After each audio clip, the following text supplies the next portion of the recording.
많은 처녀들이 와서 이르되 주여 주여 우리에게 열어주소서. 대답하여 이르되 진실로 너희에게 이르노니 내가 너희를 알지 못하노라 하였느니라. 그런즉 깨어있으라. 너희는 그날과 그때를 알지 못하느니라.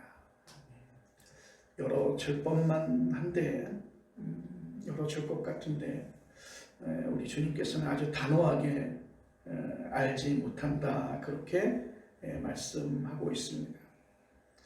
오늘 이 성경의 말씀은 우리말 성경에 열처녀 비유라고 하는 소제목이 달려있는, 그래서 전문은 마태복음 25장 1절 말씀부터 13절 말씀까지 이야기입니다. 이 말씀은 천국에 관한 비유의 말씀이죠. 천국은 하나님의 나라, 우리말로 번역하려면 하늘나라로 표현해야 매우 자연스럽습니다. 하늘나라 비유는 잔칫집에서 등을 들고 신랑 일행을 기다리고 있는 10명의 젊은 처녀와 같다는 말로 그 비유를 시작하고 있습니다. 고대 이스라엘 사람들은 혼례를 전통적으로 밤에 올렸습니다.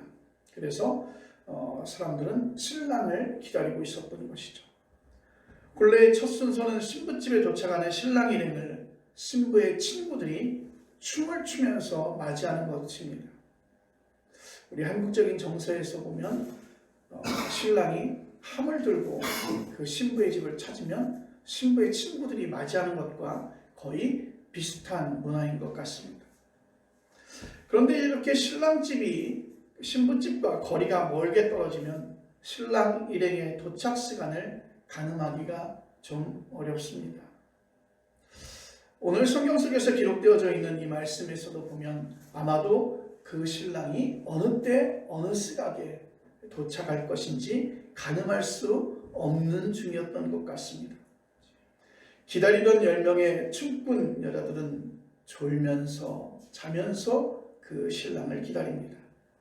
그리고 잠결에 신랑 일행이 마을 근처에 이르렀다는 그 소리를 듣고 5명은 등과 기름을 준비하였기에 등불을 밝힐 수 있었으나 다른 5명은 기름을 준비하지 못해서 등불을 밝힐 수 없었던 것입니다.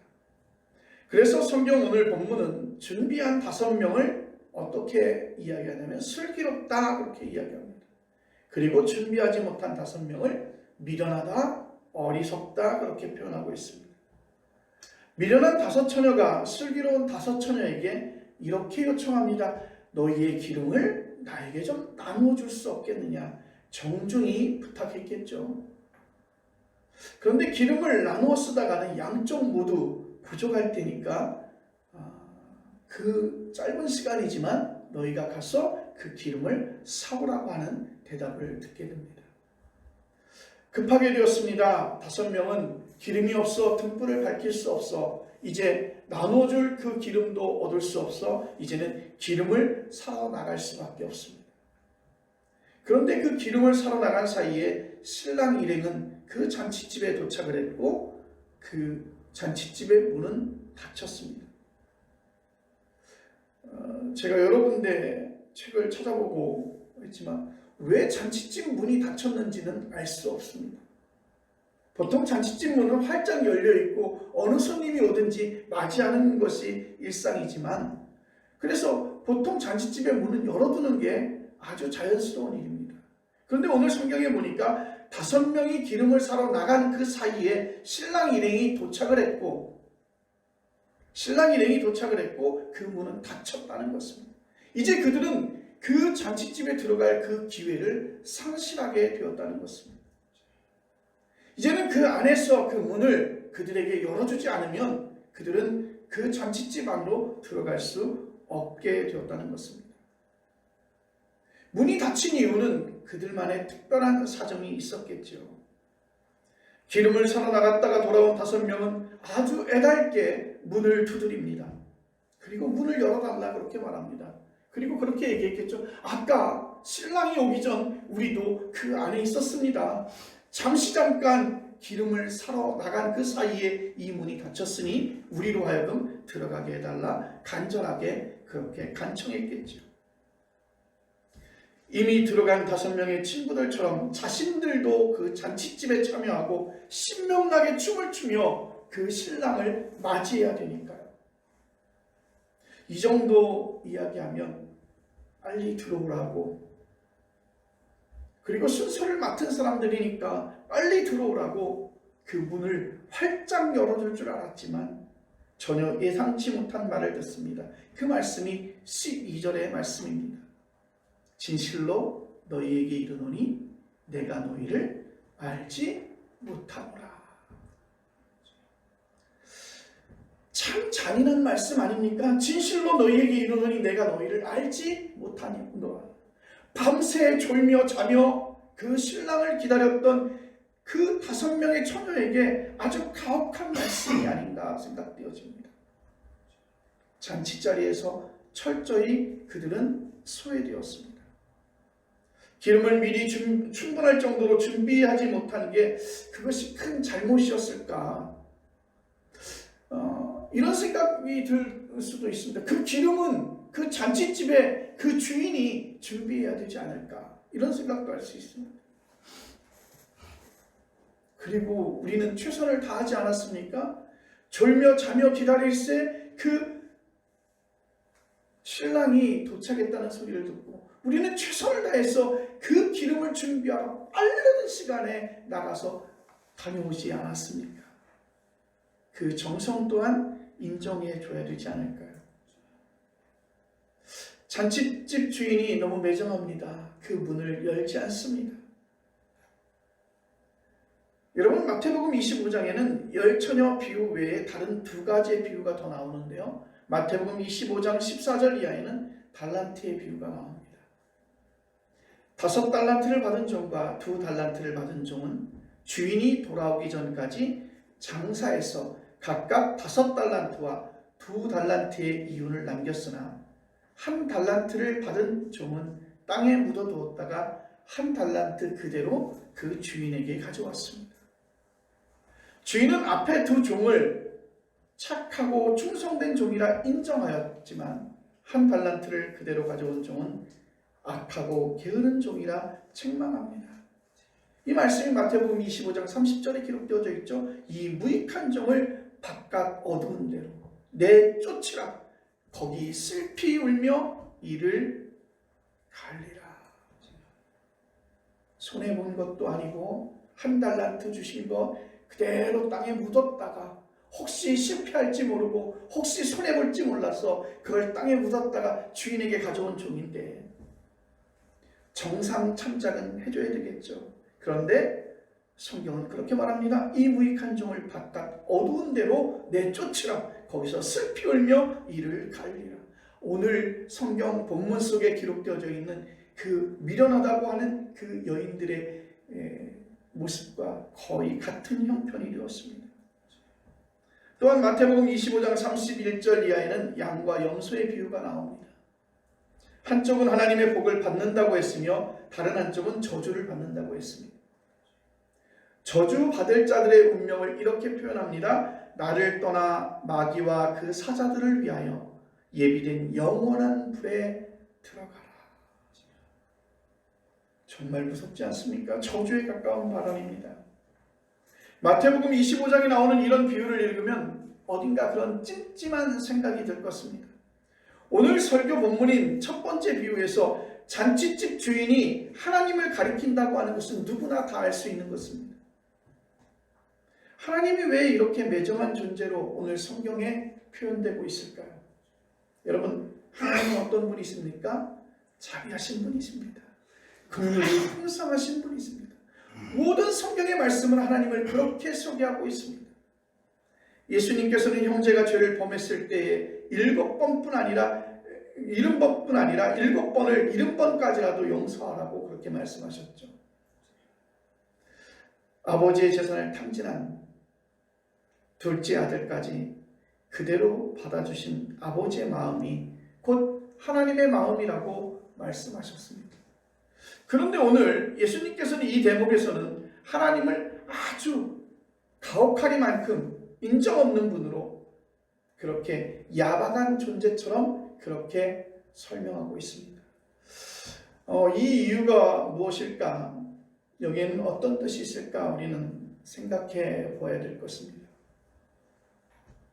대답을 찾으려면 우리는 한 가지 개념을 좀 깨달아야 되는데, 하나님 나라의 긴박성입니다.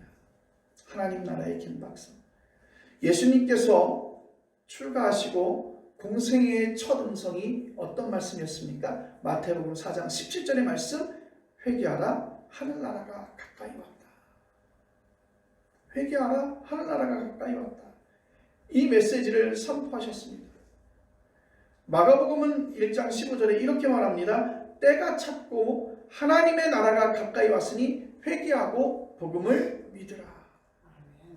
누가복음은 이렇게 말합니다. 내가 다른 동네들에서도 하나님의 나라 복음을 전하여야 하리니 나는 이 일을 위해 보내심을 받았노라.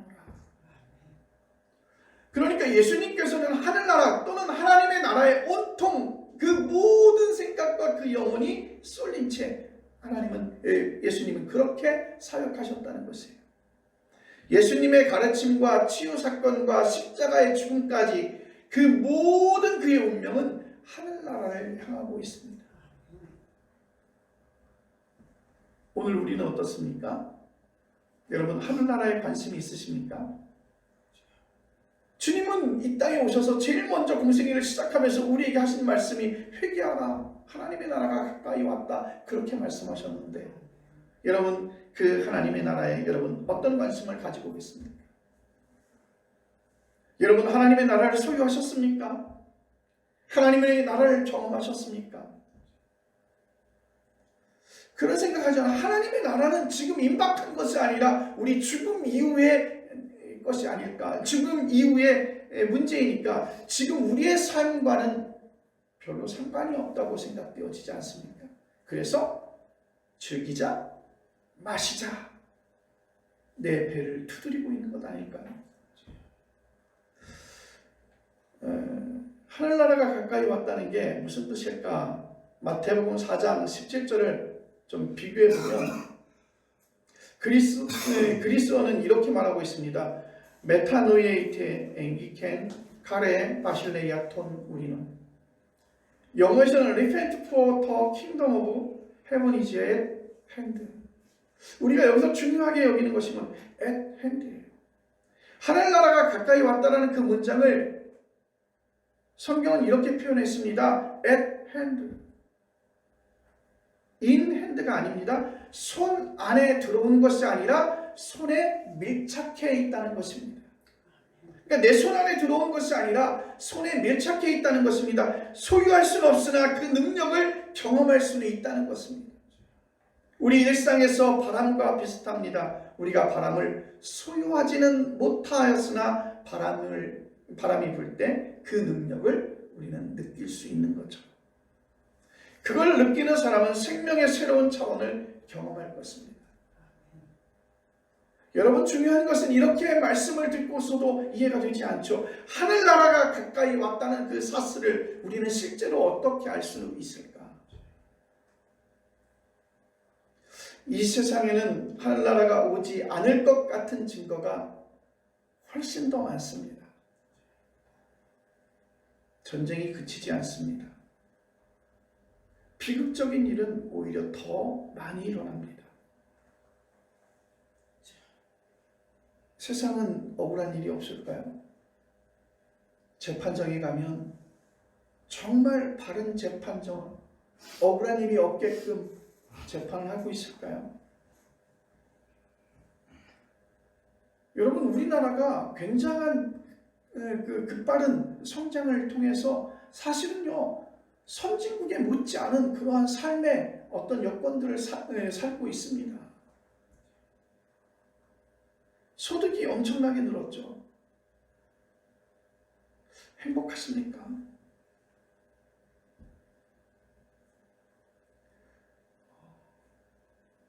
제가 어느 통계를 보니까 OECD에 가입한 국가 가운데 청소년들과 노인들이 가장 불행한 나라가 대한민국이라고 하는 통계도 있습니다.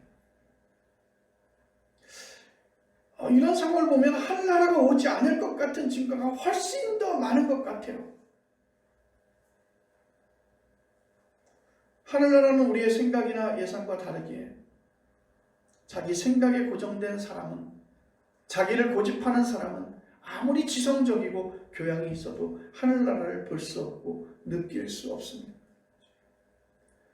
예수님께서 선포하신 하늘나라, 하나님 나라는 말 그대로 하나님의 통치하시는 나라, 하나님의 통치가 임하는 나라, 하나님의 다스림입니다.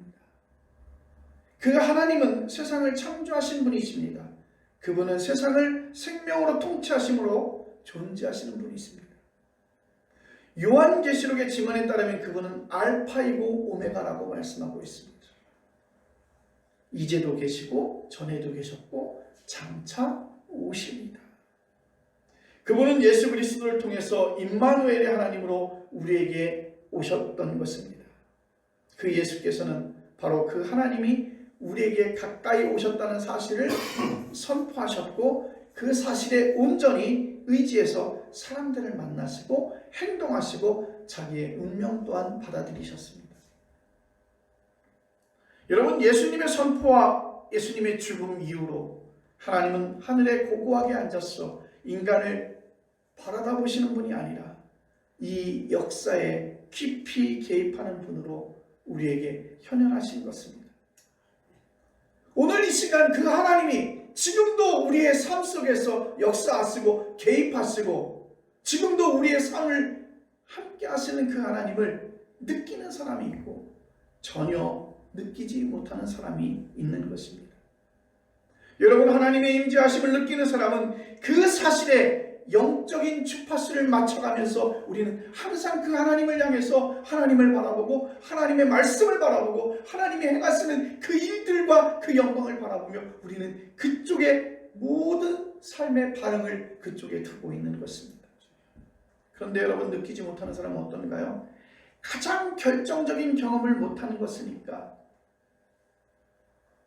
세상이 가지고 있는 그 달콤함과 교회에 다녀도, 교회에 열심히 다니는 것 같지만 교회에 다녀도 그 영혼이 풍요로워지지 못하는 것이죠.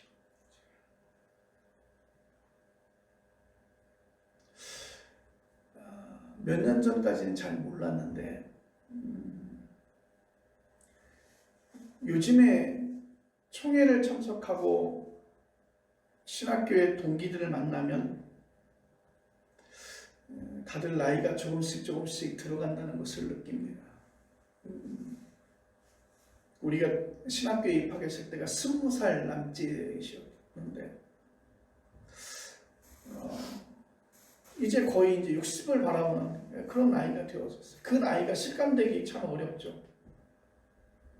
우리가 그때 당시에 우리가 모였을 때 나이를 먹으면 우리가 30살, 40살, 50살, 60살이 이게 된다고 그렇게 생각이 들지 않았습니다. 항상 젊을 것 같았어요.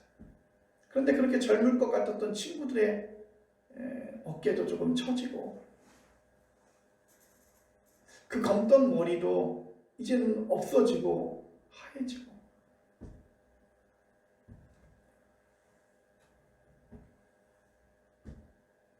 그때 어느 누가 60살이 아주 가까이 왔다고 영어 성경에서 이야기하듯이 묘사되는 것처럼 at hand 그렇게 실감할 수 있었다면 더 정신 바짝 차리고 살았을지도 모릅니다. 이제 너희 그 나이가 임박해 있다. 너희 그 나이가 도래할 것이다. 너희의 삶이 이제는 그렇게 힘이 있는 것이 아니라 이제는 너희의 어깨도 처지고 너희의 머리도 하얘지며 기력도 떨어질 그때가 올 것이다 라고 하는 것을 이야기했더라면, 그것이 느껴졌더라면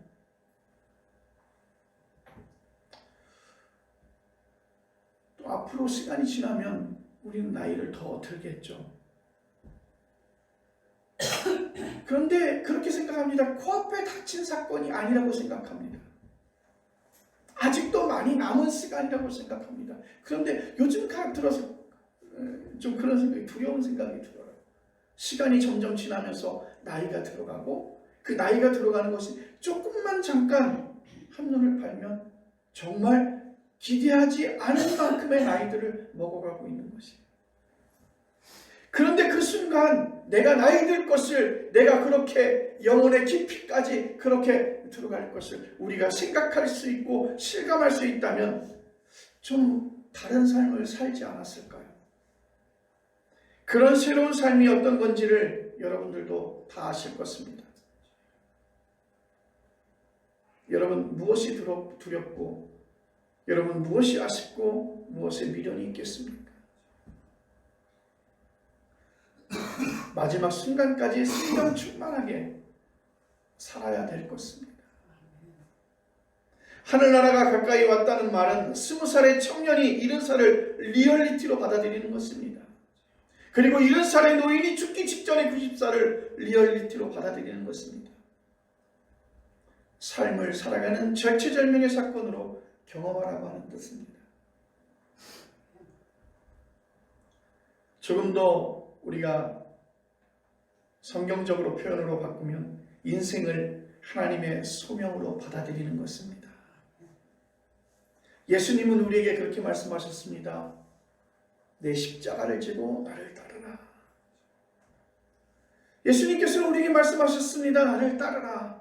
예수님의 부르심을 받고 출가했던 제자들처럼 뒤를 바라보면 안 될 것입니다. 뒤를 볼 수도 없을 것입니다. 20살이지만 이미 70살이 된 것과 마찬가지로, 지금 70살이지만 이미 90살이 된 것과 마찬가지로, 지금 살아있으나 이미 죽은 거나 마찬가지인데 어떻게 중요하지 않는 일로 여러분 그 세월을 소비하겠습니까?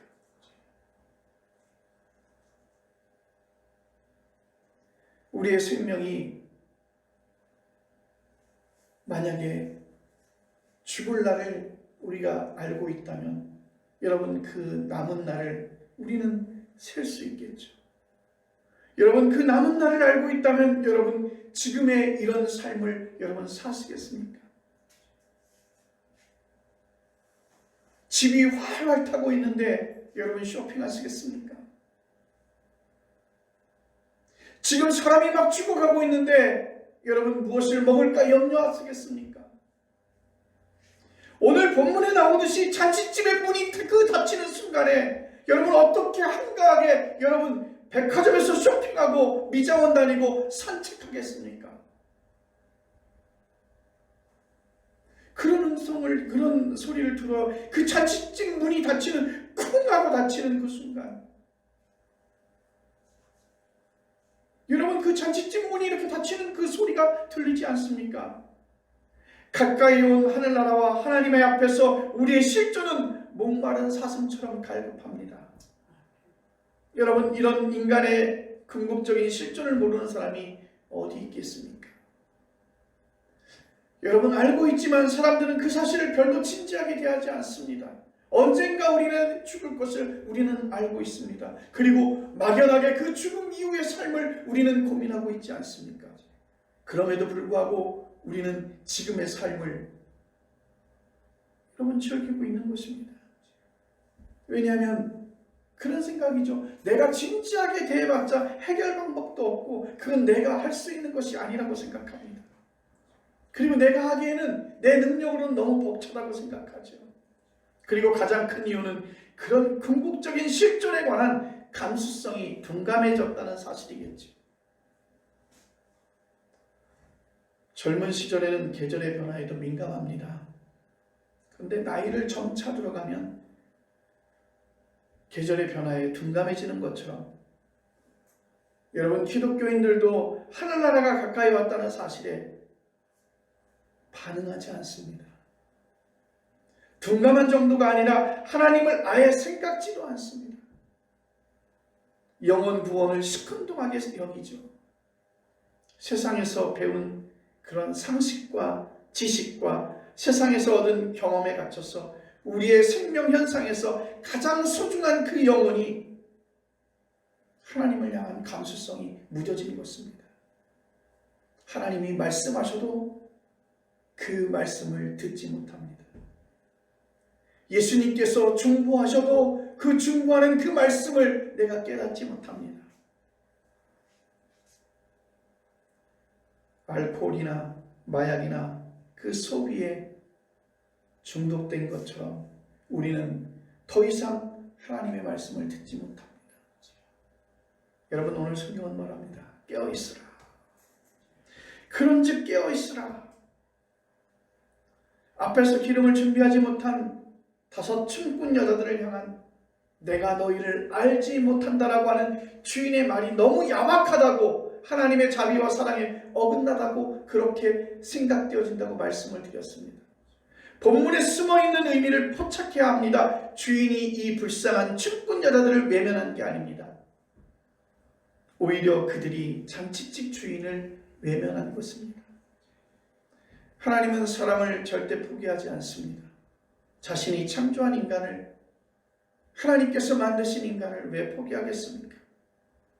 오히려 사람이, 하나님의 피조물이 하나님을 포기하는 것입니다. 다시 말씀드리지만 이 춤꾼들은 외면당한 사람이 아니라 먼저 외면하니까 외면당하는 것입니다. 사랑을 외면한 사람은 사랑에 외면당할 수밖에 없는 것입니다. 예수님께서는 말씀하셨어요. 가까이 왔다고 선포하신 그 하늘나라. 예수님께서 회개하라, 천국이 가까웠다고 선포하신 그 하늘나라를 외면한 사람은 그 하늘나라에 들어가지 못하는 것입니다. 삐그덕 쿵 하고 닫히는 그 잔치집의 문 닫힘이, 그 문 닫힘의 소리가 여러분 들리십니까? 은총을 거부하는데 어떻게 그 은총을 받겠습니까? 귀를 막고 있는 사람에게는 이른 아침 새소리와 같은 가을의 벌레 소리가 들리지 않는 법이죠. 기름을 준비하지 않은 5 춤꾼 여자들을 다시 한번 여러분 살펴보십시오. 동네의 그 잔치를 빛내주려고 왔습니다. 아주 마음이 착한 사람들입니다. 그 마을 일에 협조적이니까 인간성도 좋은 것입니다. 그런데 여기에서 변수가 생긴 게 신랑이 더디올 수 있으니까, 기름을 충분히 준비해야 한다는 것을 깜빡했다는 것이죠. 여러분, 이 여인들이 일부러 의도적으로 그 기름을 준비하지 않았을까요? 어쩌다 보니까 무심결에 그런 거예요. 여러분, 믿음 생활하는데 어쩌다 보니까 감수성이 떨어지고 믿음의 반응이 떨어져서 그렇게 살아가는 거예요. 착한 사람입니다. 선한 사람입니다. 배려의 사람입니다. 사랑이 많은 사람들입니다. 그런데 어쩌다 보니까 무심결에 여러분 그렇게 되어져 버리는 것입니다. 친구들에게 빌려서 써도 될지 모른다고 그렇게 생각했을지도 모릅니다. 친구들이 나눠줄 수 있을 것이라 그렇게 생각했는지도 모르죠. 그런데 그들이 예상한 것과는 다르게 그 신랑 일행들이 너무 늦게 도착했다는 것이죠. 여러분, 우리의 인생에도 그런 뜻하지 않은 일들이 벌어지고 있습니다. 그런 순간에 여러분 어떤 것에 의해서 상황이 바뀌냐면 아주 사소해 보이던 일들이 결정적으로 작용을 합니다. 잔치집 문이 닫혀서 들어가지 못한 이 5명의 여인들처럼 여러분, 우리의 운명을 결정하는 것은 큰 일보다는 아주 사소한 일들입니다. 사소한 일을 허투루 대하는 삶의 패턴이 여러분 계속 누적되어지면 결정적인 일도 우리는 허투루 대하게 되는 것입니다. 적은 일에 충성된 자만이 큰 일을 맡을 수 있습니다. 사소해 보이는 일상에서 깨어있지 않으면, 즉 매 순간에 최선을 다하지 않으면 결정적인 순간에 나는 너를 알지 못하노라. 오늘 본문 마지막 절을 그렇게 말합니다. 그런즉 깨어있으라. 너희는 그날과 그때를 알지 못하느니라. 어떤 사본에는 사람의 아들이 올 그날과 그때를 모르니까 그대들은 깨어있으시라 그렇게 기록하고 있어요. 지금이 그 순간일 수도 있습니다. 내일이 그 순간일 수도 있습니다. 그리고 내가 죽음을 맞이하는 그 순간이 될 수도 있습니다. 그 순간은 우리가 알지 못하는 비밀입니다. 시간만 비밀이 아니라 방식 또한 비밀입니다. 은폐되어 있으나 언제나 드러날 것입니다. 창을 배우는 사람이 어느 순간 득음 세계에 들어가는 것처럼 깨어있지 않으면 우리의 운명에서 결정적인 순간에 외면당할 것입니다. 그래서 성경은 반복해서 깨어있으라고 그렇게 경고하고 있는 것입니다. 깨어있다는 것은 가까이 온 하늘나라를 향해서 내가 방향을 트는 것입니다. 잔칫날을 기다리고 준비하는 것입니다. 예수께서 하늘나라가 가까이 왔으니 회개하라고 하신 말씀은 여기에 있는 것이죠. 여러분, 방향을 바꾸시기 바랍니다. 즉, 잔칫집에서의 춤이 얼마나 황홀한지를 안다면 우리의 삶에서 무엇이 중요하고 그렇지 않은지가 눈에 들어올 것입니다. 무엇을 먹을까, 마실까, 입을까 하는 세상의 염려에서 벗어나서 하나님의 통치에, 그의 사랑과 그의 종말론적 약속과 그의 미래에 여러분 반응하시길 바랍니다. 이미 하늘나라가 은폐된 일상을, 그래서 신비하다고 말할 수밖에 없는 가짜의 일상을 정말 보석처럼 대할 것입니다. 그것이 바로 우리는 성경을 통해서 기름을 준비하는 것입니다. 사랑하는 성도 여러분, 하늘나라로부터 우리는 그 잔치집 문이 닫히는 쿵 하는 소리를 듣지 않으려면 우리가 먼저 하늘나라를 외면하지 말아야 될 것입니다. 오늘도 우리는 하나님의 말씀에, 예수 그리스도께서 우리에게 주신 말씀에 집중하며 반응하며 살아가시는 우리 귀한 성도님들 되어지기를 간절히 축복합니다. 기도하겠습니다.